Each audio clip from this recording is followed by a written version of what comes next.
Madaming humahingi ng recipe at tips kung paanong gumawa ng crispy fried boneless chicken feet. Kaya ito na.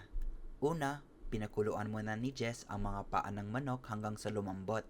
Pag malambot na, palamigin lang ng konti. At pwede nang umpisahan tanggalin ang mga buto. Sa una, medyo nahirapan si Jess pero nang nakuha na niya ang technique, madali na lang. Hiwain ang bandang likod ng paa, tapos gamit ang pliers, hilain isa-isa ang mga buto. Iniwan ni Jess yung pinakadulong buto kasi maliit sila at mahirap tanggalin. Pero pag naprito na, magiging crispy at hindi siya matigas kagaya ng ibang malaking buto. Ito ang itsura niya pag wala ng buto at handa ng iprito. At ito pala ang mga sangkap sa pagpaprito. Harina, cornstarch, paminta, asin, garlic powder at itlog. Paghaluin lang natin lahat ng mga dry ingredients at sa kabilang mangkok, binatil na itlog at syempre, mantika. Bali ang process, i-dip muna sa dry ingredients, itlog, tapos dry ingredients ulit para kapit na kapit ang breading at para maging super crispy.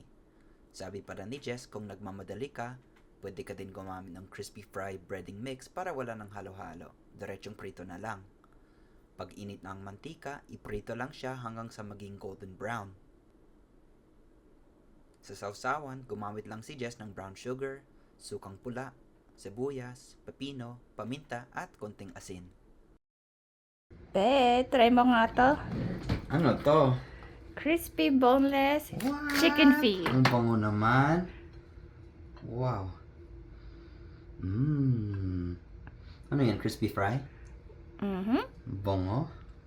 Maanghang na suka.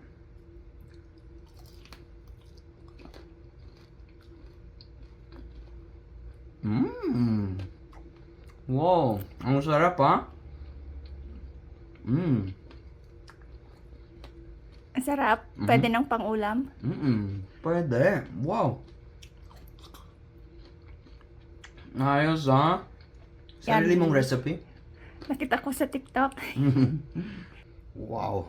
Ang sarap pag madaming sibuyas. Ang sarap ha? Oh, wow. Nag-imas. Sa sobrang bait ni Jess, ginawa niya ang merienda na to habang nagtatrabaho ako sa taas. Pero siya, imbis na merienda lang, inulam niya sa kanin. At syempre, halatang nasarapan siya. Let me know kung natry mo na ang napakasarap na recipe na to. Salamat po!